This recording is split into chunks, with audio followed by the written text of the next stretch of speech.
In this video, I will show you how to change the internal battery in a Hyundai Tucson key fob.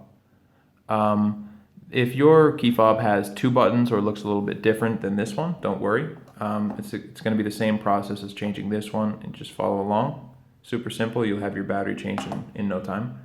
The two-button Hyundai Tucson key fob was used on models between 2005 2015 and uses a CR2032 battery.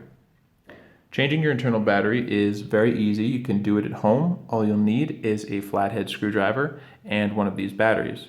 I've left a link in the description if you'd like to get one on Amazon. They're just a couple bucks, and then you can follow along. So let's start just by looking to the top of your key fob for this little slot. Go ahead and take a flathead screwdriver, insert it in, just like this, and twist. And the two halves will start to separate with a little click, and you can open this up.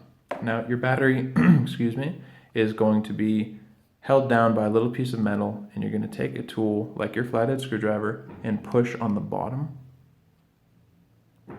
Just gently push on the bottom of the battery until it's coming out enough that you can remove it with your fingers. Okay. Now go ahead and take a new CR2032 battery. Make sure the positive side with the battery information is facing up like this.